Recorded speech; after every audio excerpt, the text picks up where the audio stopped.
everybody. Welcome in. It's good to see you. Hello, hello, hello. We're back for another episode. We took a week or so-ish off because news has been very light. Very, very, very. It seems longer. I don't know. It seems much longer than that for whatever reason. No. But news-wise, for Dan, it's been a couple weeks. That's true. Man, what a show. He missed the last one. Unfortunately, he's back. Yeah, here he is. And we lost it. Well, we potentially lost another one. He's here in spirit. But yeah, it's been slow. Realized we have too much Riz to be on the show at the same time together. Yeah, that's what we found out. We can't be doing it at the same time. But slow week in news, slow week the week before that. So it's been kind of just okay not to do one. But of course, we're back with more negative Xbox news that we're going to talk about. Well, why not? That's just what we do. A little bit of insight of what's going on over there in Microsoft world and why Xbox is doing the things that they're doing. So that's going to be cool. I did a thing that we're going to talk about here in a second. And then also there's more quotes that came from Xbox leadership as far as exclusives and what those look like moving forward. And then a couple other quick hits we'll talk on. But before we do that, we're going to introduce you to these lovely gentlemen we have here. Andy, how we doing, man? What you been playing? What you been up to? I'm just kidding. Andy's not here this week. I put a still image of him down there. So, I'm gonna hop over to Dan. How are you? What have you been playing, my man? You've already moved. You already moved. Damn it. I've been doing all right. I mean, busy. I was trying out that Hogwarts Legacy only because it was in Game Pass, right? So it got a lot of hype when it came out, but I'm not like a big enough, like I read the Harry Potter books as a kid, really liked reading them back at that point. And then I saw most of the movies, but and I didn't see any of them in theaters. I was somebody who watched them when they hit like HBO Max or whatever it was. I did the same. I mean, like, I appreciate the franchise, but like when that game came out, I was like, I'm not a big enough fan. I'm not paying $70 for a game that I have. The last Harry Potter game I played was the one on, I think, PlayStation 1. Yeah, I got you. But I was like, well, I heard a lot of good things about it, so now that it's in, I'll try it. And it's been interesting. There's lots of the big open world map, right? Like you can visit villages outside of the school and stuff, and lots of stuff for completionist people, right? Like so, and puzzle solving and different stuff. So it's been interesting playing that. Still grinding out, trying to get all the achievements in TCG Card Shop Simulator, which is taking forever. Yeah, dude, some of those are brutal. I put in a good chunk, and even with mods and stuff, I still couldn't get them because it's just gonna be takes forever. I'm doing a pure run. All right, nice. I love that. Yeah, you go ahead. I wonder how many hours by the time you're having just to collect all the cards that you need to and all the stuff. But man, good stuff. And then other than that, we the other night we played a little bit of Valheim. You and me, of course, and our friend Justin. Mm-hmm. And then, was it 2 nights ago? We broke out a classic game with John. We actually played a game with John for the first time ever. I played a game with friends. It was not a simulator. We played some. Well, you could say I mean, John treated it like that. He sat and did nothing but pick locks for 45 minutes. But we played Payday 2, which was fun. So I never played Payday 2. I'm sorry, I played it once. I played it one time back with Jordan and our 2 friends, Brandon and Sheldon, and all I know is after about 30 seconds, you 3 were screaming that everything was botched. It became a huge shootout. We didn't play again the rest of the night, and I never played it again. Masked on. Yeah, exactly. Oh, I never played any of the other Paydays, so it was kind of a cool experience. But Payday, Payday 2 still way above what 3 is. I haven't played it recently, so what it launched at, I can't say that I remember terribly well. But I Payday 2 is such a classic. So many good memories of like doing the clean heists. Oh, so good. And we did a clean heist. I know, which we did at the first try, which is crazy. On the very first, I think, jewelry store that you can go jump into. Smooth karate chops. Yeah, man. I had my unfortunately, there were some It wasn't purely hostages. There was some casualties. I think the word you're looking casualties. The word you're looking for is casualties. Thank yes. you. Sounds like Deaths. Every other mission, it was literally we ran out of bullets. How many people we killed? We were just slaughtering everybody. I remember I said there was like that moment where like casualties and like I don't remember what the word was, but I called it something, and it was completely like you yelled at me for it because it's not what it's actually called, and the brain leaves. what it was. Yeah. That happens to you more than I think you'd care to admit, but it you know, it is what it is. Yeah. It is what it is. If I were to take one of those like how old is your brain tests, Dead. I'm quite certain that my brain my brain age is probably a little older than my actual age. Deceased. Yeah. So John, what have you been playing since the three of us all kind of have a small little nugget of things we've been playing together? Yeah. But what else have you been up to? So 2 nights ago, me and a couple friends of mine, we got together. What? And we played a game. That's crazy. Yeah, Wow. we cracked into that Payday 2. That was a good night. I got just memories of that night. It was so awesome. It carried with me forever. Memories. Well, last Sunday, we all those that witnessed on YouTube, we had game 1 of the Ultra Grand Championship of the Universe.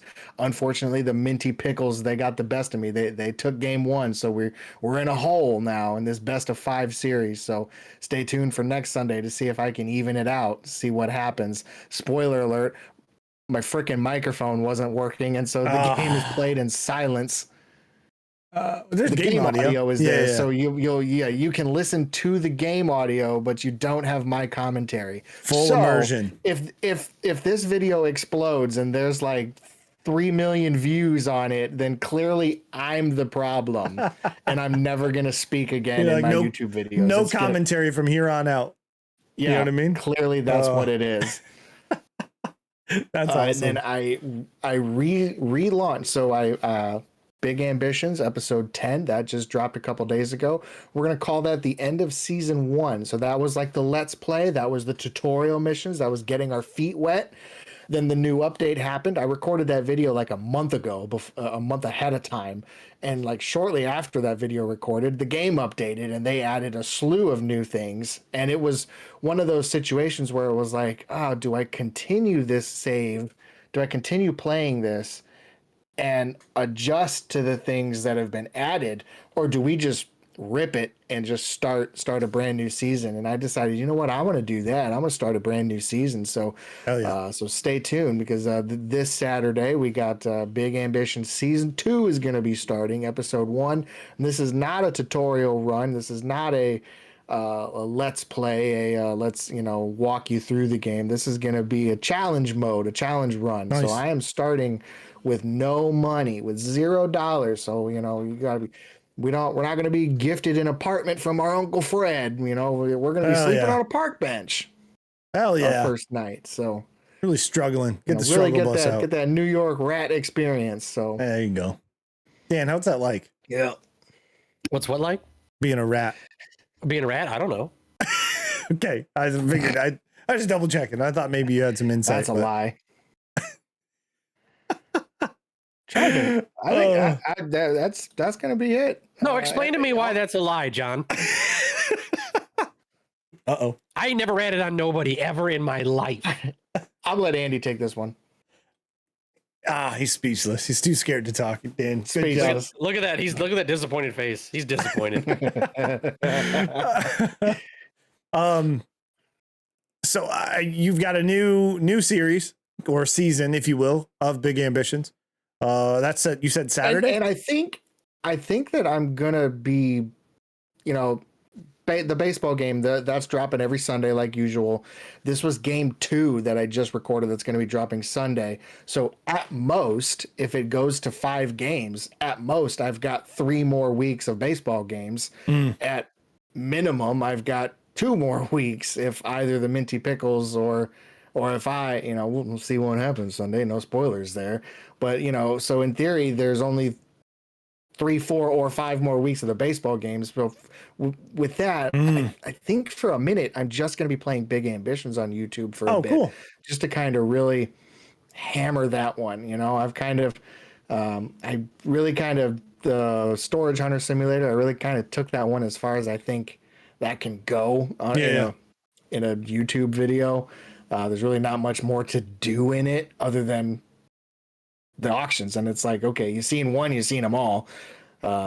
So, unfortunately, these games that are, not every game is translates to maybe an entertaining video. I think I'm learning that, this is a fun game, but would it be entertaining to be watched? Yeah, there's certain people, queso, which you probably don't know. Maybe you do know who queso is. That is cheese that goes on. No, nachos. No, it is, but that's not what I'm talking about. He probably enjoys that, but queso is a person who streams all like different things, smaller games. He doesn't stream the bigger games, so it's like all these small little horror games, all these simulator games. The one who did the water park simulator videos was really something that highlighted his channel. But he's one of those people where whatever the game is, he puts 4 hours of high energy into it, so then anything is entertaining that he puts in front of him. I myself can't do that, and I respect the hell out of people who can, just because that's crazy stuff, right? Yeah. So I see what you mean. Not everything is gonna. Sometimes the channel is driven by the person, and sometimes it's driven by the game content. And then there's some kind of a mix in between, right? Where it's like, okay, I'm enjoying this game a lot. That can be translated really well through your commentary and through your gameplay and stuff like that. And that's where the interest goes. So I think that's kind of what you're coming into with that storage simulator game, right? Where you're like, it is what it is right now, kind of a thing. Yeah, I like it. It's a fun game, but it's the same thing. It'd be an hour of me doing the same thing over and over. Like what takes 5 minutes repeated. Oh wow! So it'd be super different than like Supermarket Simulator, where you like, I don't know, stock shelves and check people out, and stock shelves and check people out, and stock shelves and check people out. Is what I'm hearing. Well, no, you're forgetting the fast forward. Your speech is like Andy. Okay, good. Continue. Sorry, I just want to say it's kind of crazy to hear like how repetitive would be crazy. But that's cool though. I'm glad you're realizing that, because then that's kind of like an evolution part of your channel, which is cool, right? You know what I mean? That's really neat. I'm trying not to play dog crap games. Yeah. Well, and even if they're good to you, it's going to translate into the content. So yeah. Because like I think Supermarket Simulator is not a game for me. It's a game for you. That's great, right? Hey, multiplayer's out now, and it's on Game Pass. So I told you we played without you. Oh my god, we didn't, because you would be definitely heartbroken. But you'd be so mad. I don't know if I have it in me. Mad. LB's 2. That's what we name it. Yeah. LB's and more. It was LB's better than the other. So I have been playing a number of different things. Battlefield 6, got about 19 hours into that. Absolutely beautiful. Love that shit. Ball Pit. I don't know if you guys saw me play Ball Pit. That's the one with the balls that bounce off the walls and hit all the stuff. And then what else has it been? Oh, I just bought Hades 2 on Steam. So Hades 2 has been really good. I'm only about, I don't know, what's my playtime at? 3 hours? Almost just shy of 4 hours. So you were playing it a chunk last night. I know that. Yeah, it's a good time so far. So good, at least. I waited for it to be a 1.0. So, didn't play it in early access or anything like that. But yeah, so it's a good time. What else we have here? What else have I been playing? No, I guess Hades. Yeah, we played a little bit of Valheim. We played a little bit of Ball Pit. Payday. I mean, in Payday. So yeah, it's been pretty good. But moving on, we have some other things to talk about. So we have, I did a thing. We're going to start with this. It's a thing. I think the 4 of us, when we did have this episode a while ago, we're kind of all in like, oh, we don't need it. You know, it's not something we'll probably get. I did. It'll be down the road. I did get it. I don't have a great reason of why yet. I can tell you what transpired. I can tell you what transpired. Trying to drop yourself down to a different tax bracket before the end of the year or something. Yeah. I got to put a lot of money into my assets, and yeah, exactly. Yeah, trying to avoid that capital gains tax. Yes. It was me, my daughter, and my wife were all playing Super Smash Brothers Ultimate. Okay. And when Who we was were winning? actually, funny story. Ness was absolutely beating ass. I don't understand what was going on, but we found out that, I don't know if you guys know this problem, but if you have a sound bar and it's connected to your TV via Bluetooth, I don't know if you've ever had one of those, right? It interferes with the controller's Bluetooth to the console. So the latency between the two is delayed, right?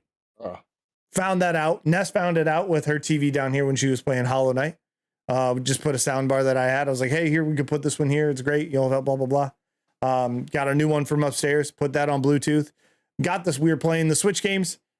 I could tell there was a delay. There was just a clear cut delay from movements from my hand to what was on transpiring on screen. I was like, this is really, really weird. Come to find out, it's the Bluetooth interfering from the soundbar to the TV and the controllers to the console.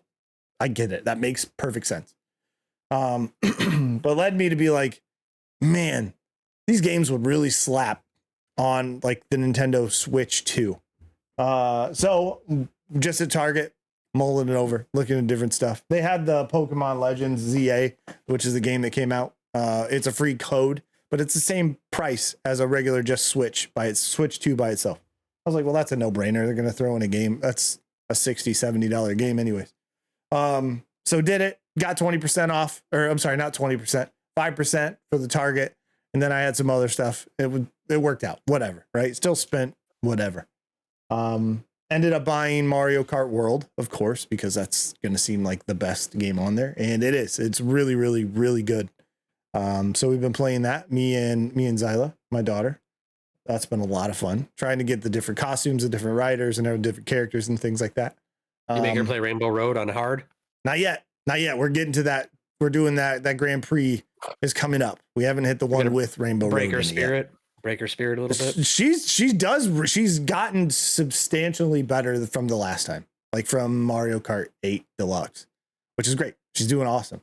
And she's getting really good at Smash Brothers, which is awesome because I love that. Till she beats you, and then you're. She won. She did. Because we played a map where I was playing as Little Mac, and he's somebody who is a little out of control with his moves. So if you do a move, he'll fly off the corner, and you're like, shit. So then you fall down. That's how I ended up dying, was to myself pretty much. And then she ended up beating Ness 1-on-1 for like the round, which was awesome. Love to see that. You're real excited about it. But to put it, I mean, early into the owning of one of these, it's a pretty good system. Like, it's a big step up from the original Switch, which I would hope so, right? It's pretty good. I have no complaints. We'll see over the lifespan what it transitions to, I guess, if that stays true. But it really comes down to the games that come out for it. John, you asked me when I told you if I got Donkey Kong Bonanza. And I have not yet.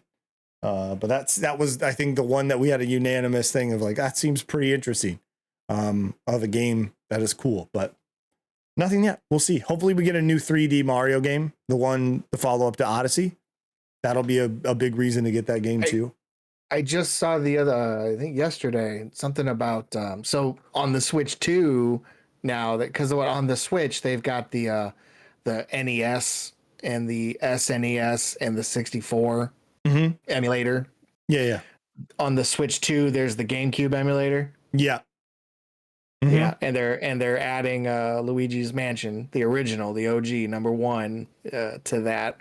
Yep. I was hoping I think that's what you mentioned would be one of yours. I was holding out hope that they would, much like how they redid 2 and did a physical release. I was really hoping that they would do a physical re-release of 1 on the Switch. That'd be cool. Well, they could get away with it. I think it'd be fine if they released on the Switch. Is out. It probably would be a Switch 2 release though, which screws up my. Well, some of the games are still releasing on both right now, right? They're not just fully switched over to the two. So, for example, Pokemon Legends ZA, like that one is a Switch and a Switch 2 version. So there's both versions out there. Okay. I don't know how drastic the differences are, but that is a possibility that if that becomes reality, it could be, because think of how many Switch owners are out there, right? That's true. You know what I mean? You're losing a lot of money if you just release a Switch 2 game, which I understand. I feel like there's money on the table. There's money that could be had. Yeah, exactly. Physically releasing a Luigi's Mansion 1. Right.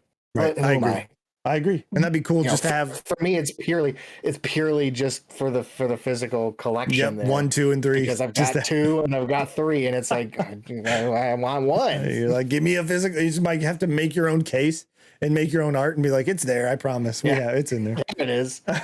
Is that bootleg? It's my leg. But yeah, so that's. My leg. So I was thinking that guy from SpongeBob. So I got it. We'll see what happens. We'll see what it kind of turns into. So far, so good though. Mario Kart World is a lot of fun. I haven't played Pokemon Legends yet, but we'll see. Into our first topic. This is, of course, some more. I don't want to say it's not negative, but it's insight into why the decisions have been what they have been. So this was first reported and first seen by Jez Gordon on Windows Central. Is where I saw it.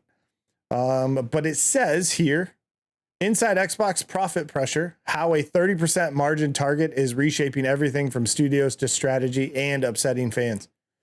This says Microsoft CFO Amy Hood has forced Xbox to deliver an industry margin far beyond what is typical for gaming in general. Excuse me, which will devastate the business if not rectified soon. So over the summer, Jez said on his the Xbox 2 podcast, which is actually a pretty good listen, they heard a rumor that Microsoft was forcing Xbox to deliver a 30% profit margin. However, unable to land enough concrete evidence, I'd hoped for insane figure had been hearsay. It must have been, right? Apparently it isn't. Bloomberg reports that Dina Bass and Jason Schreier just revealed the Microsoft CFO Amy Hood is indeed asking Xbox to meet an accountability margin of 30%, which is far, far in excess of reasonable targets for the video game industry and in particular the gaming hardware industry.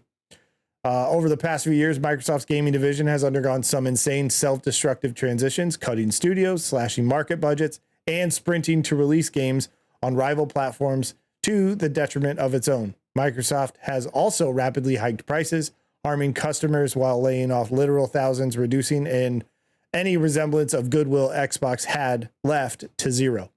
The changes, according to Bloomberg, coincide with Microsoft CFO Amy Hood taking a greater role in the gaming business at Xbox. The 30% profit demands are far beyond industry wages, which range in the low 20s at best. So they talk about the average. The average is about that 17 to 23. And that's not everybody, especially for a company like Microsoft, who is firmly in third place when it comes to the console generation, right? You've got Nintendo and Sony killing it with their exclusives, killing it with the amounts of hardware and their player base, where Xbox is firmly in third and well behind because they do have all their things on PC and with Game Pass. It just seems like in the court of public opinion right now, Nintendo and Sony are just golden kids right now. They are just eating it up. Yeah. Microsoft just keeps keep kicking themselves in the knees. Yeah. And it's this, what this article and this report really brings forward is like, you're wondering what's driving these decisions, right? The price hikes twice on an old system, Game Pass price hikes, the fact that they're releasing all their games on other systems now. And it's this unrealistic 30% profit margin that they're shooting for, which is really, really coming from the top of Microsoft and not Xbox as a whole. Well, and it says right here in the article, and that's what was in my mind, and that's what I was going to bring up. It says right there, the inconsistent messaging and seemingly desperate price hikes have people questioning whether or not Microsoft is deliberately sabotaging Xbox. It makes you can't not think that. with Right. every step of the past few of this year. It's just feeling that way, you know. The tinfoil hat, it just gets a little more comfortable Right. on your head. The more things come out, the more you're like, you know, if I didn't know better, I'd think that Microsoft is just they're trying to sabotage themselves. Which is crazy because they went through what the Xbox One was. And they had a ton of good graces moving forward.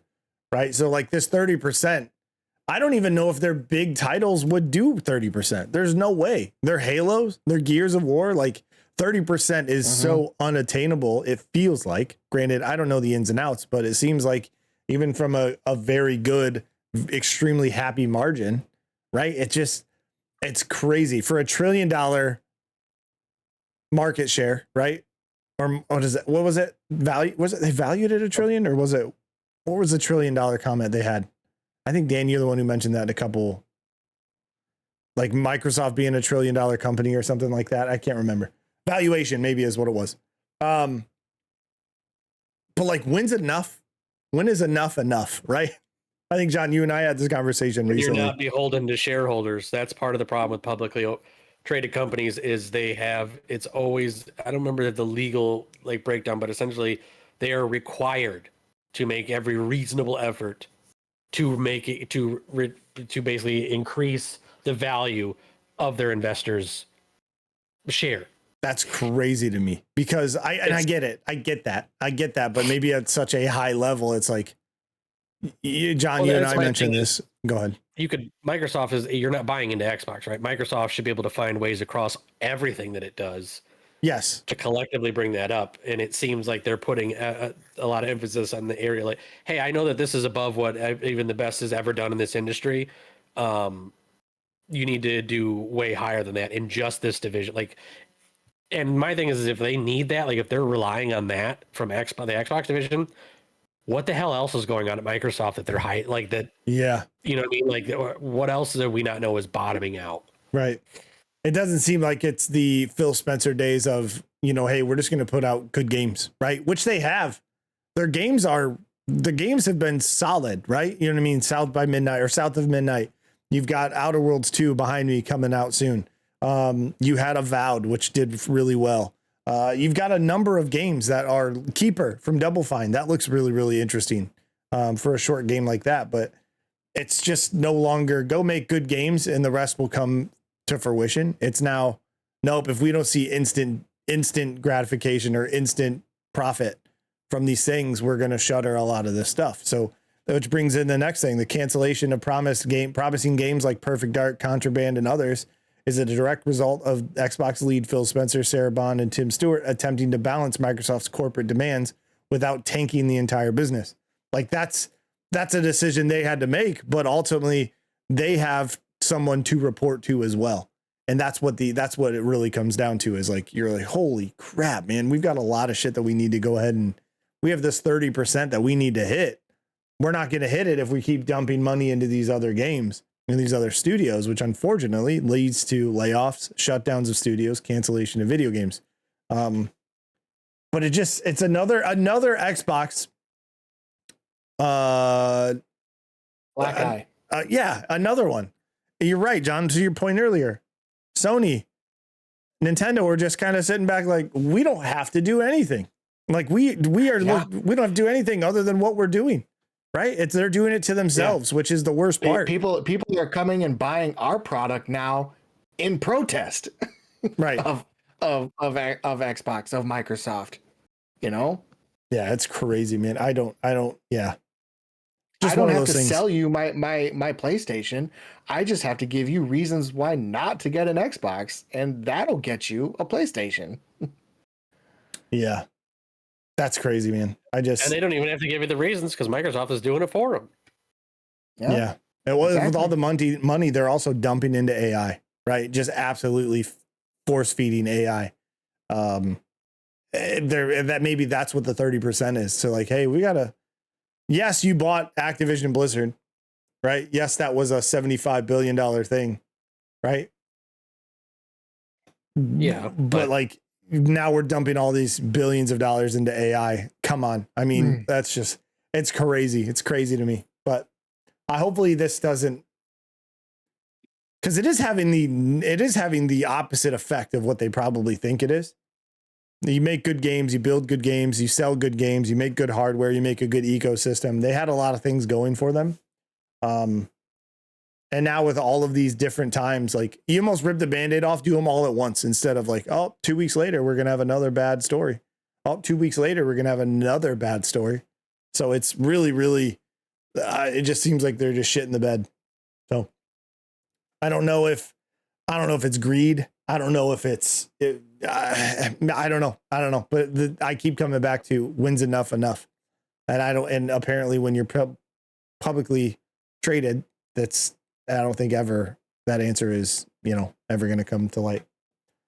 Do you think, Dan, this place, if they continue this, does Xbox put forth too much money, or do you think this is something you could see disappear? Kind of like the Sega, they stopped making hardware, which they've hinted at. I want to mind you, they have hinted at making high-end premium content or premium hardware, is what Sarah Bond said. So anyways. Yeah, but then I did see something where they said the next generation one is going to be a highly curated, like, yes, whatever, which whatever the fuck that means, right? Like, yeah, I think that, I don't know, because then you look at like the ROG Ally or whatever, they turned around and blamed Asus for the price. Yeah, right. Mm-hmm. And it's one of those things where it's like, if you're going to not make hardware, you sure as hell can't go around and start blaming all the other hardware manufacturers for stuff, because then they're not going to do business with you. Yeah. So it's hard to tell because they're sending conflicting messaging, right? We could just get out of it, but we're also going to be making this ultra premium, super Cadillac level, whatever next gen. But we may not make it, but also these other companies would make it way worse than we do and way more expensive. So fuck them. So it's like, well, make up your mind. Like, yeah. When they push out like, we're trying to give the best thing for the community, and it's like, I don't think that there's no way people believe that anymore, right? You know what I mean? Yeah, like there's when their announcement for the Game Pass price, like we've heard your feedback or whatever, and everybody's first thing was, fucking, what people were you listening to? Like, please show me the people that gave you the feedback was you should charge us more for literally no gain. Yeah, right. Yep. So I don't know. I do. A lot of people are like 5 years. Give it 5 years. Who knows what this looks like? I'm not obviously going to be predicting anything like that. That's drastic. Of like, oh, Xbox doesn't exist anymore, because I think they will exist in some fashion, even if it's like Sega. They don't make hardware anymore, but they just make all their games publishing. They're already pushing all of the stuff out to different consoles where the player bases are much, much larger. Who knows, man? Who knows? That's just a weird shit show that's just keep happening and keep shooting themselves in the foot. The PR nightmare. I don't even know if it's a PR nightmare. It just feels like they just have constantly bad news, and hopefully the bleeding stops soon. I don't know, but either way, I don't know. Weird stuff, man. But just when you thought we were done talking about Xbox, huh? Which man, it is. We basically just turned into a show shitting on Andy. You know what? What do you think? He's speechless. Well, Jordan, I think that just kidding. That's your best Andy impression. I love it. I'm sorry. There you go. Get the Andy position. Yep. Yeah, he lives life chill, dude. He's always cash. He's just a chill guy. So this one comes from Games Radar. Dustin Bailey. Exclusive games are quote unquote antiquated, Xbox president says, because everyone's just going to go play Call of Duty, Minecraft, Roblox, and Fortnite anyways. That's actually what's really driving community in gaming. What are we talking about? More about. So Xbox has spent the past years bringing its games to other platforms, a strategy that would have once seemed unthinkable by those who remember a console war was judged by the quality of its exclusives. For Xbox President Sarah Bond, however, the idea of exclusives is looking downright antiquated, as the biggest games in the world are increasingly looking like platforms in their own right. That she's fairly right there, but I don't think that all exclusives are antiquated in that aspect. Asked about an exclusive games in an interview with Mashable, Bond says, "We're really seeing people evolve way past that. The biggest games in the world are available everywhere. You look at Call of Duty, you look at Minecraft, you look at Fortnite, you look at Roblox. Like, that's actually what's really driving community in gaming. That's where people gather and they have experiences. And the idea of locking it into one store on one device is antiquated for most people. You want to be able to play with your friends anywhere, regardless of what they're on." I do agree with that. But when you're the one driving that point and you're the one who started that show, don't sit here and say, "Well, yeah, come on. That's what everyone should be doing. We have the right idea." I think that's BS. Absolute BS. I don't know, John, do you think exclusives are important to have for consoles? I think the farther down the road we're getting, I think it's losing a little bit of its luster. Mm-hmm. You know, I back in the day when we played, you know, our Halos and our Call of Duties and all that, you know, in the early days of the online gaming, you know, I'll back up further than that. Even before online gaming, you know, your PS1s, your PS2s, your Nintendo 64s. I don't think then, and granted, I was a child then, so well, it wasn't really on my mind, but Right. the idea of, I don't think I ever thought about playing like a Twisted Metal game on a Nintendo. Like, oh, I wonder if Nintendo could get this game. I don't know if it's like a true console exclusive. That's just what's coming to my mind. I mean, yeah, I no, just you're know right. that It was. I never thought of playing that, but then once you got into the online days, you know how cool were when we all played our Call of Duties, when we would get into our lobbies and play and have our nights where we just played for hours. We were only playing with other Xbox 360s, you know, Right. and I could have sworn, I'm sure that we had mentioned, you know, how cool would it be if we were playing with PlayStations, with PlayStation 3s at that time. You know, there's no reason to why, you know, you're just gatekeeping, you know. Well, it's the same game, you know, what's the wall there that's keeping that? So, you know, before the online days, I don't think it was that big of a deal. But now in the days of online gaming, I think it's fair to take the wall away. Yeah, you know, why exclusivities and all that. I think they lose their luster. I guess. And that's probably from the Microsoft point of view, because they've opened up the cookie jar and they've let them all out. You know, and because, you know, Nintendo is still holding on to theirs, and Sony has their Spider-Mans and their God of Wars and all that, that they haven't, that they're still hanging on to. Like, I see what you're saying, you know, how am I, hey, I did this, everybody should do this. Yeah, it's a great idea, because guess what? They have nothing. They have nothing more to. Well, yeah, nothing else to lose. Of course, you have everything to gain now. You've given all your everything to gain. You've given all your shit away. You're like, hey, there's no reason. That's what has always been to me, is exclusives have always driven the idea of what to buy. I really enjoy the single player atmosphere. There's some really high quality ones on PlayStation that I should really, really, really probably get into. So that's the direction I might lean to. You know, your God of Wars, your Last of Us, your any of those, your Uncharted, like there's a bunch of them. And then you're like, well, I really enjoy Halo. That's multiplayer. I really enjoy Forza Horizon. That's multiplayer and online capabilities, can be played, obviously single player. But there's a certain thing where Xbox has taken, they're like, okay, here's our bag. We've now shared this bag with the others. Now they're sitting there saying, well, yeah, it's a good idea. Give us what you have. You're not going to see Mario on an Xbox. You're not going to see Nathan Drake on an Xbox. I don't see it. You're definitely not going to see The Last of Us. Like, you know what I mean? Like, that's very much, the By direction. using the word antiquated, it almost sounds like they're trying to bully Yeah. Sony and Nintendo into agreeing with them, into joining them in their opening of Pandora's box.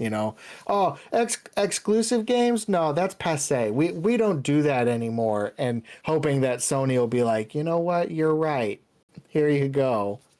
Yeah. And they bring up a good point in here, and it says it's easy to read a bit of defensiveness into what Bond's saying here as an Xbox continues to not produce exclusive games, but she's really just reiterating the company's long-stated strategy.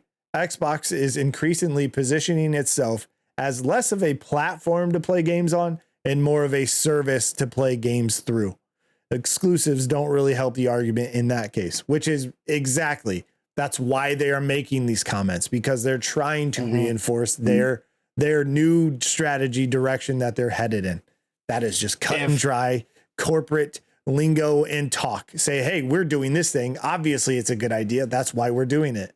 But yep, I don't know. And if Nintendo and Sony were to open up their floodgates, if they took the lid off their Pandora's box, Microsoft has everything to gain.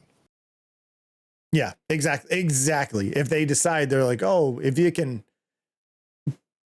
I don't understand though why they are creating hardware, especially. I get why. Okay, so there's two parts to this. I understand why, but I also can understand why they don't need to, or they shouldn't create hardware. So why is because they need somewhere to put all of these things and hope that everybody, oh, you can play anywhere, anytime, anything you want. That's what this is. It's an all-in-one thing that we've always wanted you to have. That's what the next thing's going to be. The ROG Ally that has the Steam client on it that can play all the games from Steam and has the Xbox app. It has all of those things that you can play.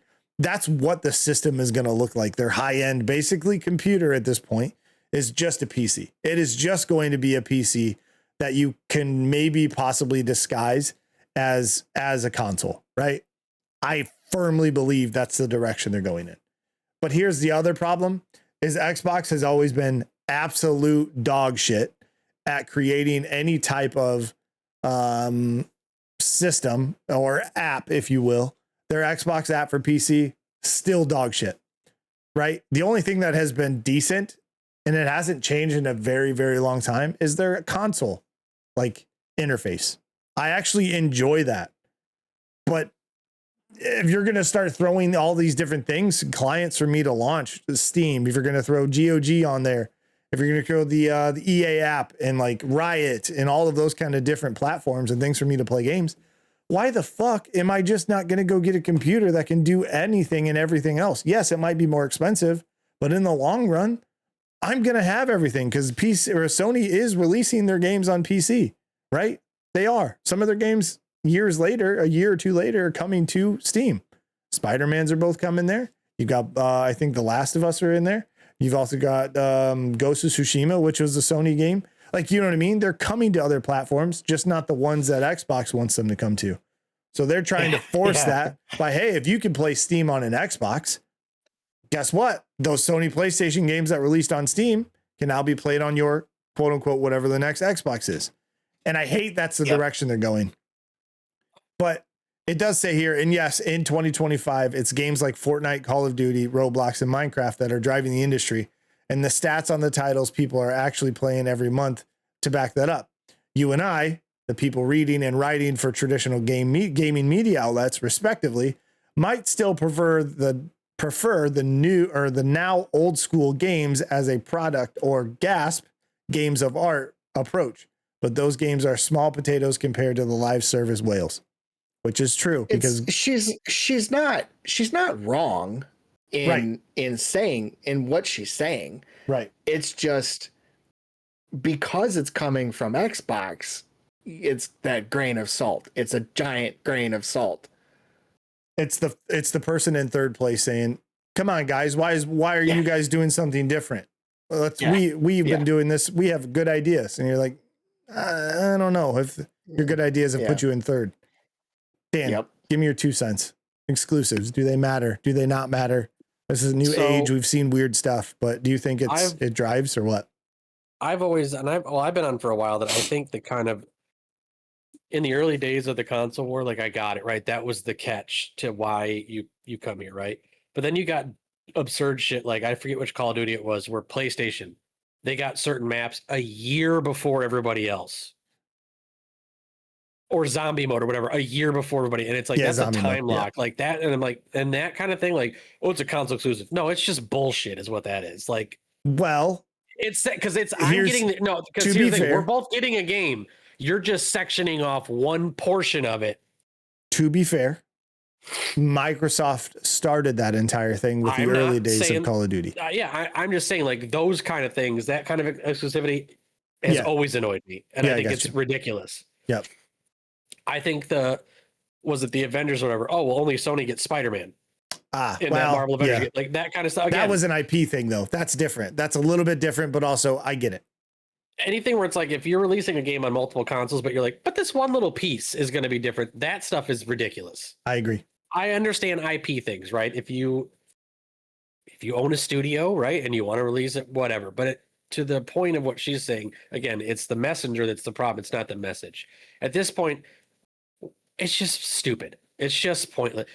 There's games that you and I know, like I was like, I would have 100% gotten on my console, because for a while it was all I had. But as soon as it was on PC, I'm like, well, this just solves it then. Because I don't even need to ask my friends anymore what they're on, right? Like I'm just going to, because once it hits PC plays with everybody. And it's like, it just shows you it's not that Sony's like, they just don't want Microsoft to have it.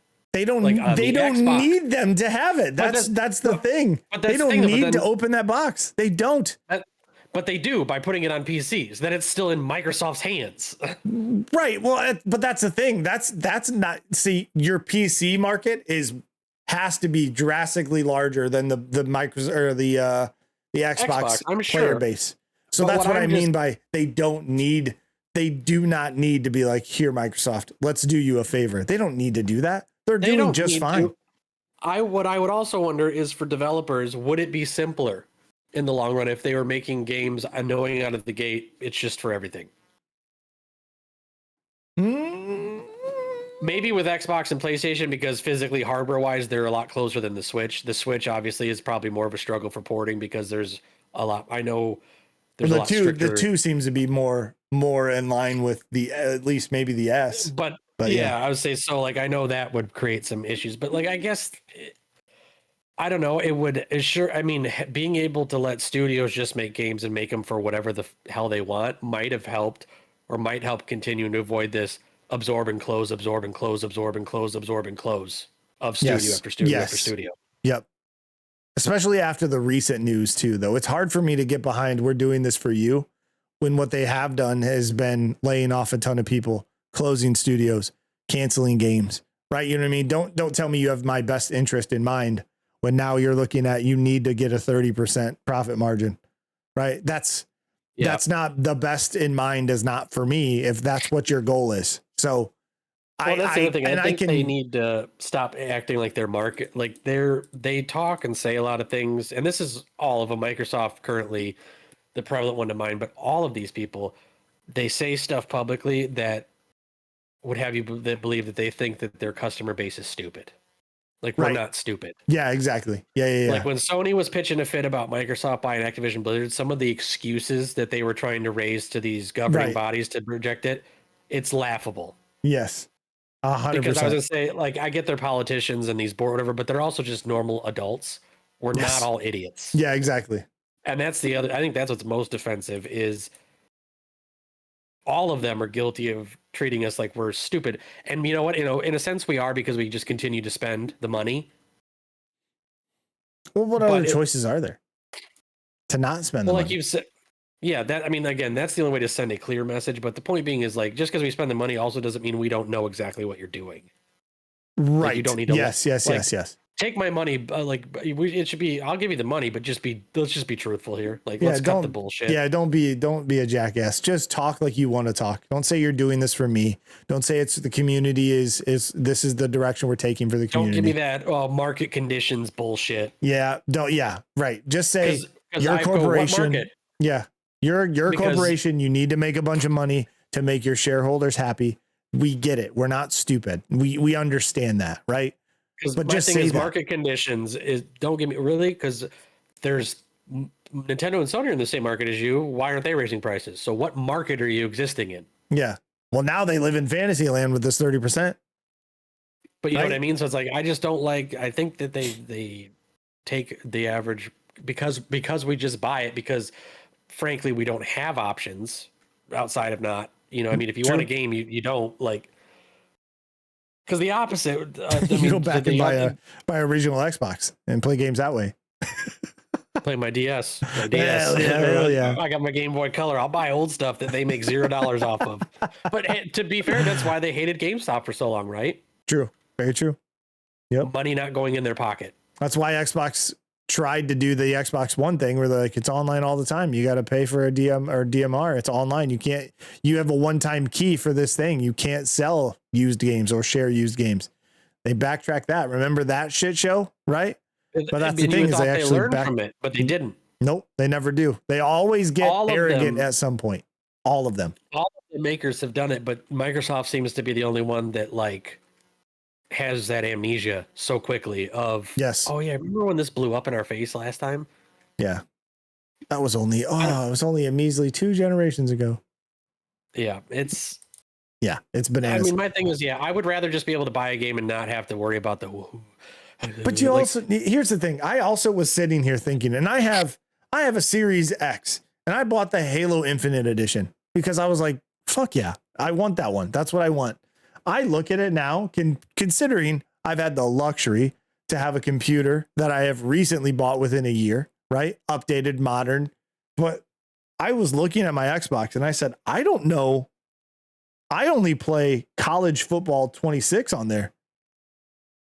Right, as it stands. That's the only thing I play on it. And if that game was available on Steam, I don't know what if I would have my Xbox.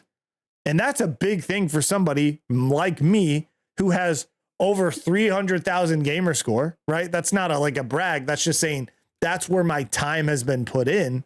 And I'm at a point now where I'm like, I don't know if I need it because I have a computer that can do the same thing and more. So that's where I'm at. I get all the Game Pass games. I have Ultimate, right? I have PC Game Pass. All the stuff that gets released on console also gets released on the PC. So I'm in that luxury part where it's like there's a few exceptions. I found out like Roadcrafter. My brother-in-law was playing it when I went over his house and I'm like, "What'd you buy that? That's like $50." He's like, "It's in Game Pass." Went to the computer, didn't see it. Oh, interesting. Okay, so there might be some caveats. Just like there's some on PC that don't go onto the Xbox. Yes, yeah. Right. Your mouse and keyboard themed games, yeah, for sure. But to your point though, right? Like, yeah, okay, I have a PC. There's some Sony games, right? Like you say a year or two later, but like for me, the exclusives, like, right, no one console has ever had enough where I'm like, I have to have it. Like, I would not want to pay $600, $700, $800 for a PlayStation to play the 3 things on it I want. That's an outrageous dollar bar to play Spider-Man, God of War, Last of Us. Right. Just true. Like if I had always been on PlayStation, Halo's cool and Gears of War 2, I'm not spending $800 on an Xbox for 2 games. Well, right? Because $800 is crazy, but yeah. But you know what I mean? Like the huge chunk of the market, 90% of games, I feel like, are multi-platform.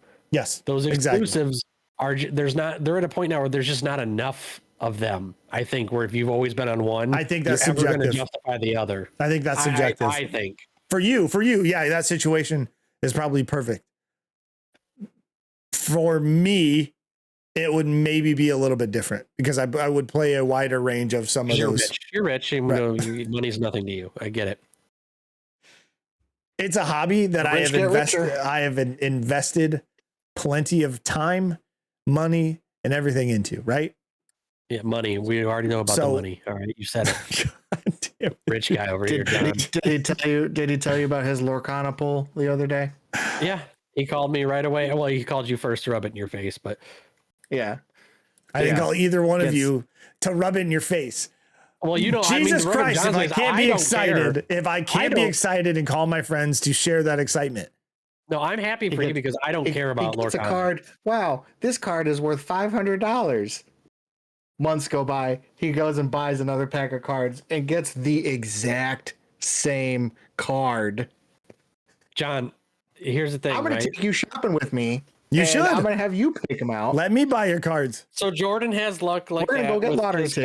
cards. Jordan, Jordan can attest this, John, right? Like it just seems Yes. to work out that way. Yes. In every game with an ultimate team. So Hockey, I get lucky FIFA. with physical cards. Dan is very much the virtual cards of the ultimate team, and it here's the thing: pisses me I don't off. even because I don't play like if I'm playing FIFA Ultimate Team, I only play against the computer. I won't play online. So fucking Jordan will watch drives me me pull nuts. the fucking best cards across all of FIFA, so I can play the fucking normal difficulty computer, while he'll be playing online and he can't get shit. It It just works out that way. I would Absolutely kills me. I would gladly switch with him, right? Because I play more physical card games, play them than Jordan does, and vice The versa. the data sharing that happens behind the scenes, they know that you don't play online, so they're like, we're gonna give this guy, we're gonna beef. They're trying to get you to play online. Oh, this fucking guy, dude. They're like, look, The first we're year gonna- I played yeah. the hockey, I did the ultimate team. I pulled like a 99 Patrick Kane, like a 99, like Stupid. in my first 5-pack score is Stupid. like Jesus Christ, like Stupid. Oh, yeah. So maybe someday. Anyways, regardless, back to the fucking conversation before you guys start shitting on me. sorry. Okay. God. We're gonna go walk from Mary's house to 7-Eleven. We're gonna get lottery tickets. Hell yeah. Yeah. We're gonna win some money off your back. But I still like the thought of exclusives. But this also comes from somebody who is willing to invest that money into multiple different platforms to play said exclusives. If I was in a situation where I was like, I am financially, it is smart for me to buy one and one only. I completely understand the argument of like, I would like to have everything at my fingertips that I would like to play all the time from either camp. You know, if you buy an Xbox and you're like, God, I want to play those Mario games. I get the argument of I would love that game to be available for me to play. Right. The same thing for Sony, whatever it is. If you buy a PlayStation, you're like, I would love to play Halo. That's coming to fruition, which is crazy to say. But I don't know. It's a weird thing, right? I still like that. It's not this way anymore because, like you said, and what she said as well was like, these games, there's platforms now. It's the games themselves are platforms. Roblox, Fortnite, Call of Duty. Like those are all their own monsters now. So it's like, you don't need to be like, oh, we have Halo. Oh shit, we got to go get an Xbox so we can all play Halo, because Halo is no longer one of those titans that it used to be. So I don't know. Now, all in all, Xbox just keeps doing their shit, I guess. And I don't know. But I think I'm at that point now where I go back and forth of, you know, if the next EA College Football 27 is on computer, I don't know. I don't know what that looks like for me. And that's fine, I guess. I just also want to point out the first topic that we talked about with the 30% profit margin. We were talking about it, we were communicating, and then while you two were talking, I pulled my phone out and I was scrolling Facebook a little bit, and an IGN article popped up with that exact not the exact article that you posted, but that topic, 30% profit margin. And now we're talking about this antiquated thing. And again, while you two were talking, I just grabbed Facebook again, and here I have a article from Game Rant about Xbox president, the console exclusive are antiquated. Folks, your phone is listening to you at all times. It is. There's no joke. Yeah. You're like, I'm not doing it. You know what? Lottery tickets, winning the lottery. Give me some money. Yes. Lotto money. My wife and I joke all the time about how we don't need the jackpot. I don't need $1 billion.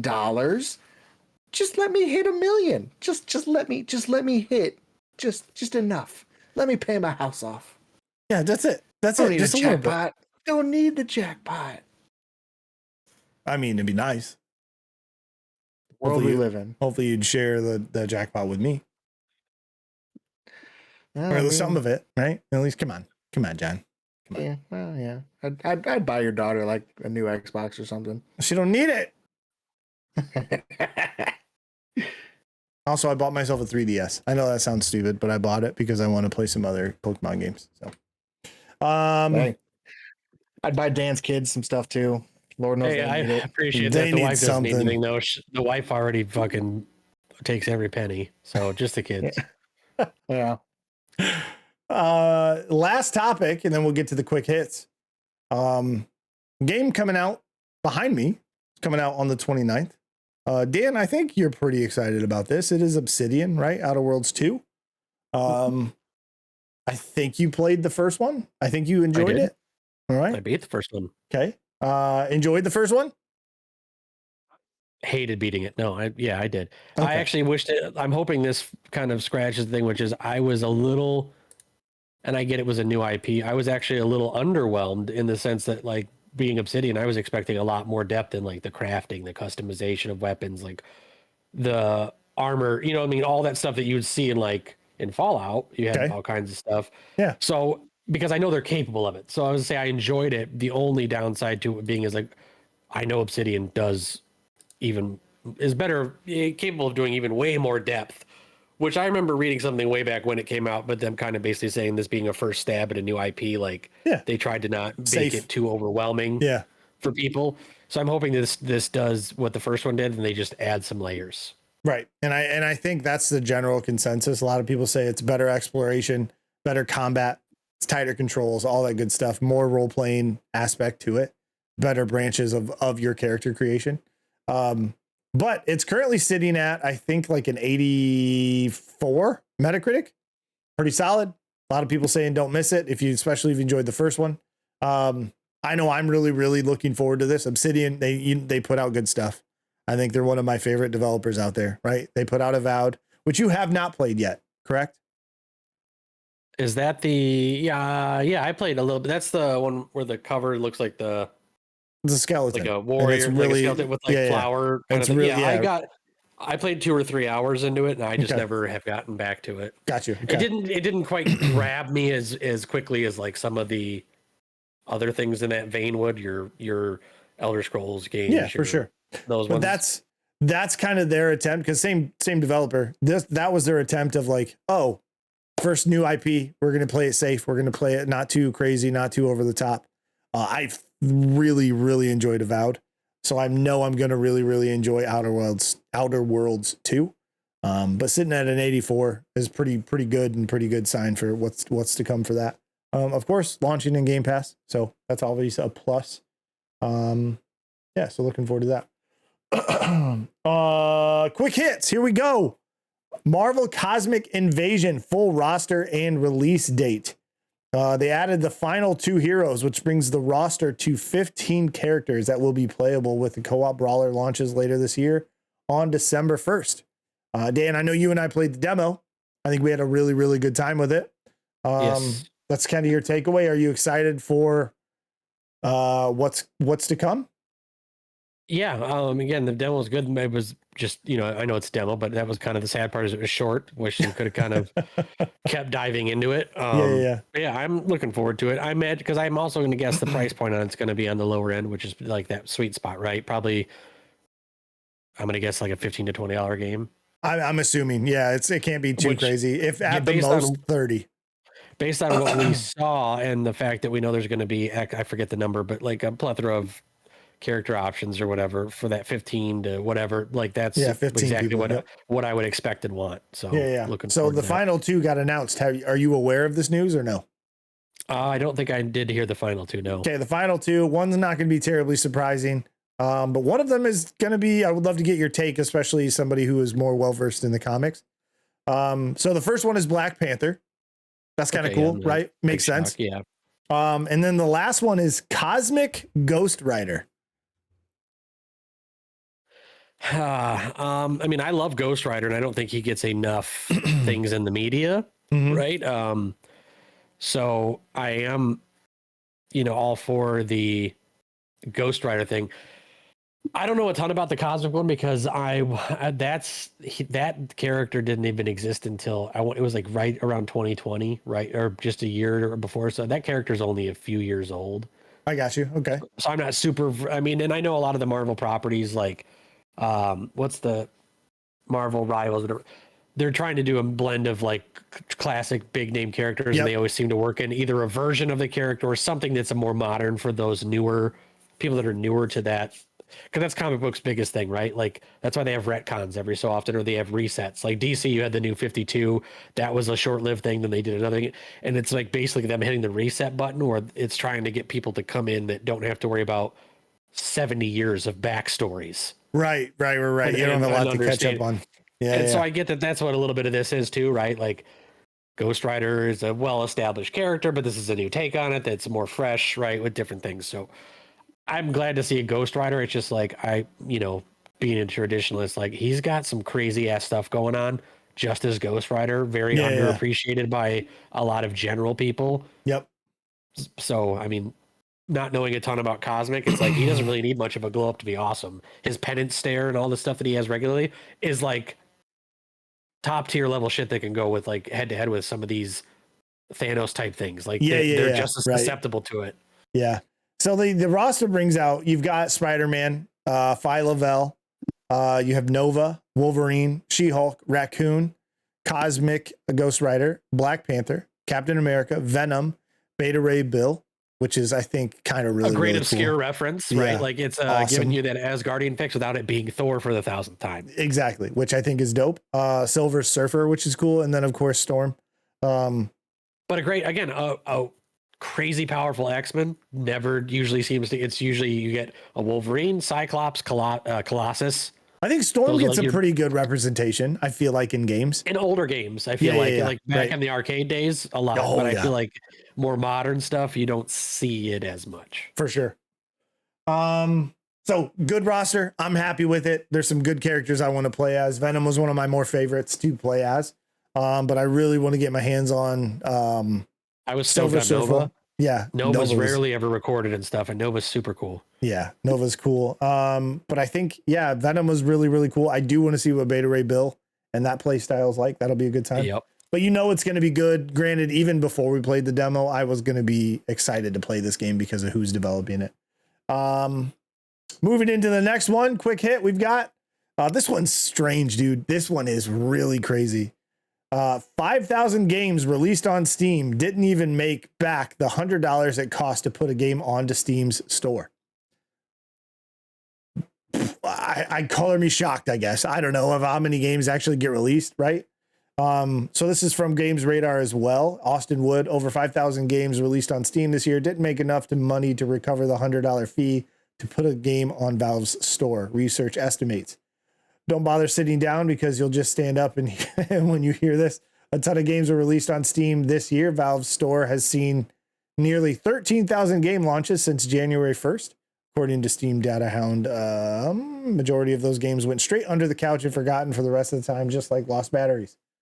I'm kind of going through here. Regularly updates data, but these particular milestones and thresholds were recently flagged on social media by Arthur Samarowski, sorry if I butchered that, creator of turn-based roguelike RPG Soul Lash, and its markedly more popular sequel Soul Lash 2. As of today, Steam has seen an estimated 12,732 games released in 2025. That's crazy. But also, the amount of, I think we've had this conversation on this podcast, shovelware and just pushing out trash, right? I don't want to say everything is trash, but I can definitely feel like I've got a good idea and distinguish which is just pushed out to be cash grabs and which is somebody's first attempt at making a video game by themselves. I feel like I have that down to at least a good idea. But it feels like more. It's an innocent. it's this isn't a cash grab from me. This is something that I'm wanting to do, and here's my first attempt at it. Yes. Yes, exactly. Versus somebody who knows what they're doing and is pushing out slop. Yep. They're like easy achievements. That's a big one. That could be slop all over the place. Easy achievements for Steam or even Xbox. Those games happen all the time. I've told you the Xbox store is abysmal when it comes to the amount of different things. In the versions, there's 3 versions of each game taking up space from every single person. I don't know how that's allowed. I don't know how that's a thing that even can happen. That pisses me off. But Steam, I don't think like is any better, especially if you go to new releases. You really have to sort it by popularity to get the ones that people are really talking about. Which also sucks though, because a lot of those games, per the data here, fall to the wayside. So 5,000 of the 12,700 and some change didn't even make the 100 back. That's crazy, right? That's pretty bananas. Just a crazy stat when you actually hear it. Last Fallout Day announcements. Let's see what was announced here at Fallout Day. We had a couple different things here. Celebrate 10 years of Fallout 4 with an anniversary edition and the Nintendo Switch 2 edition. So that's cool, I guess. Obsidian Entertainment shows up to celebrate Fallout New Vegas and reveal a new bundle. Not as exciting as I was hoping that was going to be, because I was hoping for a remaster. I think so was everybody else, especially on a Fallout Day. Excuse me. Looks like there's a 15th anniversary bundle available, collector big box coming to PC version, which has a pretty cool. Oh my goodness. I think we're good. Fallout comes to the real world. Community manager Danielle Bartholomew came to tease some real life Fallout attraction fans can look forward to. Universal Studios Hollywood and Horror Nights. That's kind of cool. Fallout Shelter celebrates its 10-year anniversary. Fallout Shelter celebrates. Yeah, we did that one. Fallout 76 heads into its next year with Burning Springs. Burning Springs is the next expansion, their biggest map expansion. No, Dan, I'm not going to ask you to play it because I don't even want to play it myself. We're too far out of that. It would be, we've done this. Because you just always are like, you get me pumped up about it again. After all, we'll take these breaks and I kind of will burn out me much later than you. Then it'll go and you're like, oh, and I'm like, you know what? Okay, you're right. And then we'll get into it. You'll give up after about a week. And then 2 months later, I'm like, I just spent fucking 5 hours a day for the last 2 months getting my camp to look cool. Yeah, it usually gets you a lot worse than it gets me. So I'm not even going to attempt the this camp time. Blueprints, man. I just am always shopping for cool stuff for my camp to show nobody because you're not on and nobody else is on. But this one actually features Walter Goggins and the Ghoul from the show, which is kind of cool. It takes place in Ohio, where I think you do like a bunch of, makes sense. You're going to do a bunch of hunts and bounties, which makes sense because that's exactly what he was a bounty hunter. So other than that, Fallout Day came and it went with a couple different things. I would say a little lackluster, but also some cool things added in there. I know John's chomping at the bit to get into those Fallout games. You know what I mean? Big Fallout guy over there. Yeah, huge. That's the game where there's a bomb, right? And it went off, and you're living in like Fallout time. I know you're probably trying to be funny, John, but you're making me super mad right now. I'm just telling you, like, even that little bit, you're making me super mad. They did one in Vegas. Yep. New Vegas, but yes, you're right. You got it, John. You nailed it. Bombs, Fallout, bugs and shit. Yeah, you got it. You knocked it out of the park. Boys and hell yeah, you're there. See, I knew you were a fan. I knew. Don't even sit here and tell me you know Pit Boy, but you're like, oh, it's a game about bombs and stuff. You don't. Fallout shelters. Like there was bombs and the world is over and now we live here in this shelter and John, I'm gonna bomb your face with a storm of punches in a minute. Radiation and now we survive by like I hate him. I hate him so much. Bug now people the vaults we fight them. The vault's open. Everyone goes out. They try to figure it out. Yeah, see, you've got it. You nailed it, John. I love it. Last but not least, a couple games I want to highlight that came out. We got Vampire Masquerade Bloodlines 2. So there's a cult following around the first one. It looks like this one came out to a huge disappointment and it should not have been called that. We also have Ninja Gaiden 4, which just came out on Game Pass too also. So if you're looking to try that, get some of that Ninja Gaiden action. That seems pretty good. Power Wash Simulator 2, Dan, I know you're excited about it. Also Game Pass. Just downloaded it. I'm very excited about Plants vs. Zombies Replanted. I mean, let's fucking go, right? That's the original Plants vs. Zombies remastered, remade, whatever you want to say, for all the modern stuff. I'm very excited because the only other way to play it, I think, was just on the 360. Was not backwards compatible. This is probably why they're they're looking to recreate and get some more money out of people and do this whole thing. So very excited for that. That comes out it came out today. Son of a bitch. I'm gonna have to play that. Damn it. Also, shout out to Maximilian Dude, big fighting game guy, also streams a lot of content. He had a conversation, and this goes more so for me. Maybe Dan can dip into this conversation a little bit. There's so many fucking games to play right now. Like so many good games to play, right? Where prioritizing is more important now than it probably has been for the remainder or the beginning of the year, because there is just so much. And this is going to sound, even he was complaining as somebody who can play games on for a regular basis. Granted, he's a father and stuff, and the content creation. So when those people are complaining there's too many games, there's absolutely too many games for us common folk to even put amount of time in. So what I'm trying to say is we all quit our jobs. We just play video games. Okay. That's what we need to do. Okay. That's what it is. Oh, don't say okay like you don't want to, Dan. I want to, but how are we going to afford the games with Xbox raising the prices and us not working? Just somehow we scrounge together some pennies, Dan. And what we do is we try to get Game Pass. I'm just asking you to think about stuff before you say it, okay? No thinking. Actions. Only action, okay?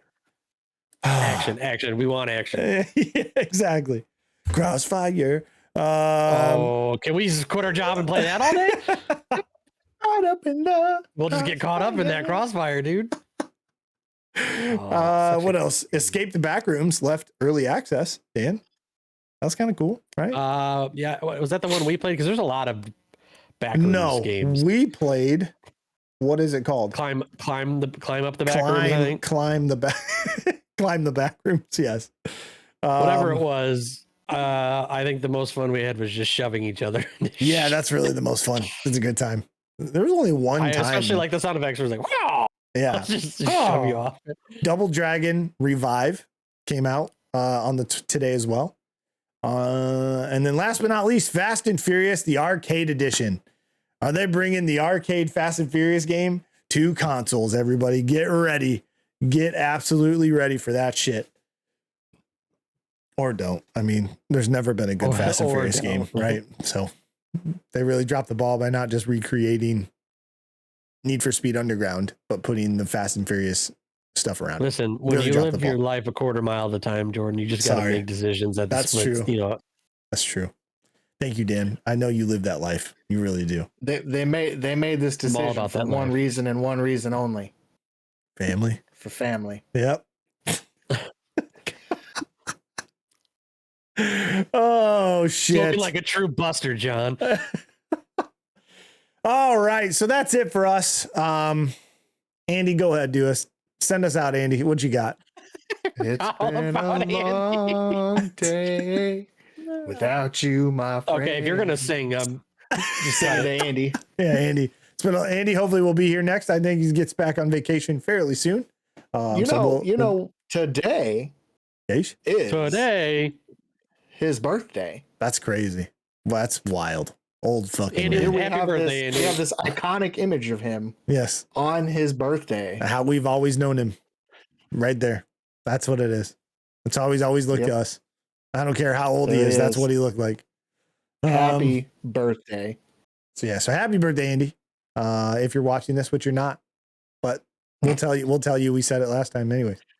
But anyways, we appreciate you. Thanks so much for hanging out. Thanks so much for watching all the way through the end. If you did, we absolutely adore you. If you didn't, hopefully you come back and finish it. But if you don't, you're not going to see this anyways. So we'll see you on the next one. Thanks everybody. We'll see you on the next episode. Adios. See everybody. Goodbye.